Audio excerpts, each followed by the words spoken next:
Hello and welcome to the Gothic Unicorn and to my miniature wreath making tutorial. I made the wreath that I've just shown you after making my recent Halloween decoration video. I decided that the front door needed something and a wreath seemed like the logical answer. But it got me thinking that maybe there were those of you out there in mini making land who'd like to know how I did it. It's not a complicated thing that I do, and basically my starting point for wreaths are these things. We used to know them as pipe cleaners when I was a child, but now they are sold as chenille sticks well, that's what they call them in my craft shops, and they come in a variety of colours. These are all sort of fluffy and quite nice, but they're really easy to work with. What you also find, especially in the Christmas craft section, are these sparkly versions, and they are perfect for making wreaths. Now I've also got this. Now these I bought a few years ago from one of my bargain stores, and they are intended as garland ties. You know, when you decorate your fireplace or your staircase and you need something to tie your garland into place, well, that's what these are. They are just wired pieces of the stuff that artificial Christmas trees are made of, and I'm going to have a go with that, although it's a bit thicker than my usual material, so I might need to trim it. Another thing, if you can get it, is this miniature Christmas tinsel or garland. We call it tinsel in the UK, but it is also sold as garland, I believe, which you can normally buy in quite a big tub. This one cost me all of £1, but it is actually wired, and so it can be used for making wreaths if you want. Now, I do have a bonus project in mind, and that is going to involve using some beading wire. But this beading wire out is for two purposes. One, because I want that little bit of black wire that's left on there, and two, because I need a form to make my wreath round. And I find that this, which is hard plastic, is perfect. I'm also thinking about what else I can do with that once I'm done with it, but such is the lot of a miniaturist. Now, I'm going to start with a simple single stem wreath, and this is going to be a non-specific wreath because I know that people like decorating their real live houses with wreaths all year round, changing them out according to the season. So I'm going to do something like that in miniature. Now, what I'm going to start off by doing is by winding the stem about 1.5 times around my little reel. Now I'm going to cut that off with wire cutters, simply because I've got them handy. Otherwise, you can just use a good pair of scissors, but I got wire cutters on my desk, so I'm going to use them. Now you see I've got a circle. Now that around there gives you an inside diameter of approximately 1 inch, about 2.5 centimetres, 25 mil. And all I'm going to do is I'm going to bring this around, and I'm going to twist the wire back around itself. Nothing more complicated than that. And then I'm just going to arrange it so that I've got something that looks sort of circular. Actually, I think once it's done, it comes out a little bit bigger. Sort of fits on the top of my reel there. But there we have the basic wreath shape, which is really pretty easy. Begin decorating this wreath with a length of faux suede ribbon. It's like a flat cord, so it is more of a ribbon. Now what I do is I decide whether I'm going to have my bit where I twisted it at the top or the bottom.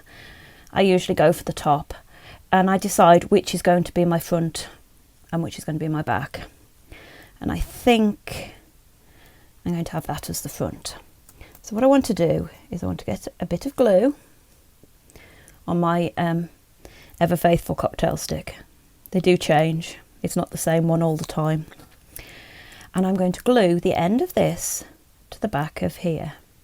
And that will need holding in place for a moment. And then we're going to wrap the cord around the wreath. Once the glue is dry, all I'm going to do is I'm going to wrap the cord, ribbon, because you can use ribbon.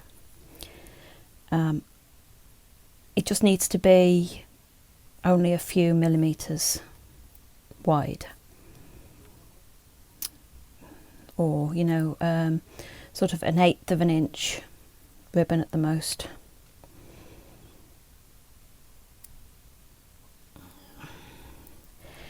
And let's see, how many have I got around there? You want to do it until it looks something like. So once you're happy with it, then we're going to glue this end to the back as well. And we have the basic wreath.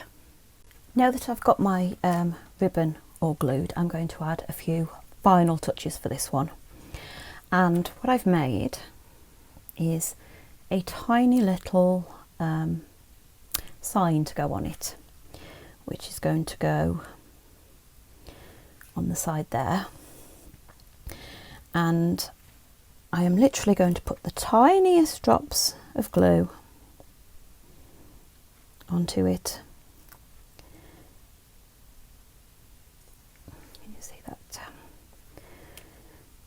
And apply it across the bottom there.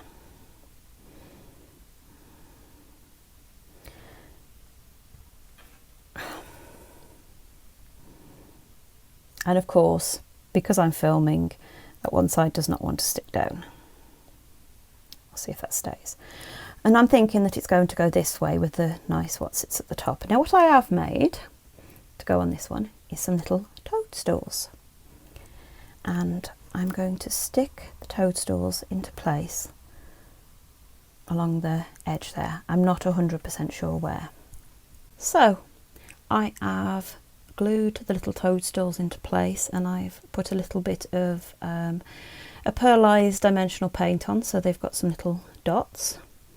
I made sure that the little sign was stuck down, and there we have a little wreath that's going to go on my witch's door. So for this one I'm going to use 2 of the chenille stems, and what I'm going to do, as I've started to do at the top, is I'm going to twist them together. Now I want a fairly regular twist, and then I get a nice even pattern on my wreath. Now, hoping that I've got about enough there.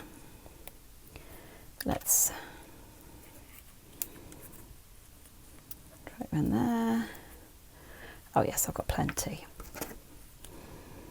So again, I'm just going to cut that off, and then those bits will go back in the box for later. I am sorry about dropping the wire cutters just then, it was a bit noisy. And again, what I'm going to do is I'm going to put this back on here just to check the sizing, and then I'm going to sneak it off,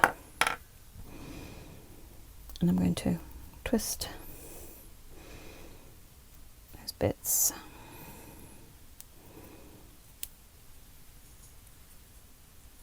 around there. Now, because I've got a pattern on the lower part of that, it is a bit more important than that I get it looking how I like, but I quite like the look of that. And this is now going to be the basis for a Halloween wreath. Listed wreath. I've gone with some horns like I made on the initial one that I showed you at the beginning of the video. Now I've made these out of silk clay, which is a air dry clay, but it never goes completely hard. There's always a certain softness to it, and it's also really light, which means that it's great for little pieces like this. Now, they're not my best work. The red and the black did not wish to twist together perfectly, but I've given the wreath horns. So there I've got a little demon or devil wreath. I could add a little label like I did to the other one, maybe some teeth or something, but for the moment I think I'm going to leave this. So there we have it, another Halloween wreath. Now I'm going to move on to a Christmas wreath, and I may come back and do an actual Christmas decorations video a bit closer to the holiday. And if you'd be interested in that, please comment down below and let me know. Anyway, these metallic ones, apart from being nice and shiny, are also a bit stiffer to work with than the chenille stems. But I have done exactly the same with this that I did with the others, and I've made a ring around my former. And as you can see, it's just a plain metallic silver ring, and I'll move that one out the way because we don't need all that. Now what I'm going to do with this is I'm going to do something a bit different. Obviously you can put anything on these wreaths that you want. You can put miniature flowers, you could put bows, you can put charms, you can put anything that you have got. But I'm going to use one of my paper punches. Now I'm not sure where this little tiny reindeer came from. I'm not even sure that I actually picked it out, but it's there in my punch drawer, and so that's what I've decided to use. And all that I've done is I have punched out a set, 3 in this case, of these little tiny reindeers. And they've been glued together, but they've not been glued together on their own. I've glued together onto a little piece of invisible thread or fishing line. Fishing line is what it really is. And my plan is to try and make this look like it's suspended in the middle of the wreath, which I think is going to look quite good. So I have knotted the invisible thread at either side of the wreath, and that's left my little reindeer suspended in the middle. Now, all I did then is I've put a little blob of tacky glue on what will be the back of the wreath, just to ensure that the thread doesn't go anywhere. Now, the thread is not easy to work with, and my best advice is to use the longest piece that you can.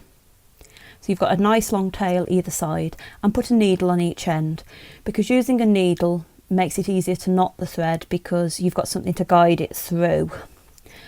But once the glue is totally dry, which it isn't yet, I will trim off the excess threads, and this will be ready to go onto the Doll's House door for Christmas. Next I'm going to move on to this tinsel, which is not as hard to bend as the stems are, but again it is quite useful. This is quite useful for miniature work because it will stay where you put it, and also it is definitely on a scale that you could use in a doll's house. So I'm going to use my handy, what's it here, form, and just check my measurements, and all I'm going to do is the same as I have done, which is literally twist it round on itself. Now with this one I've actually got a longer piece, and I'm actually going to twist it a bit further. Now because this has got little stars, as you can see, sticking out, you could literally just attach that to your doll's house front door and call it done. But as I've done with some of the others, you can also decorate it. But this is the most simple kind of wreath, just a ring of something sparkly. Now finally I'm going to talk about the garland ties that I mentioned at the beginning. which are lengths of this stuff like artificial Christmas trees are made of. Now, it is a lot tougher to work with. The wire in the middle is a much higher gauge than obviously the stems that I was using for the other wreaths, and I definitely did need the wire cutters when I came to cut it. And I made a wreath base on the same form as I've been using throughout this video. As you can see, it is definitely in need of a trim. Now, I do have half in mind to turn it into a miniature version of the wreath from The Nightmare Before Christmas, with eyes and teeth and what have you, but at the moment I'm really not sure. So I think I'm going to leave this one and see how I feel in a while. And so here we have my finished wreaths. My Any Occasion wreath, which will be going on my witch's cottage. My Halloween wreath, complete with its air dry clay horns. And my Christmas wreath with its little floating motif in the middle. And then also these two, which are showing that you can use other materials other than just the pipe cleaners, chenille stems that I used for these. Now, just a word about attaching these to your doll's house. Obviously, if you just want to put a wreath there and leave it forever, you can use your glue of choice. That is not a problem. However, if you are decorating for the season and want to change it, I like using tacky wax. Now, this is sometimes called museum wax and is used a lot for holding small pieces in place.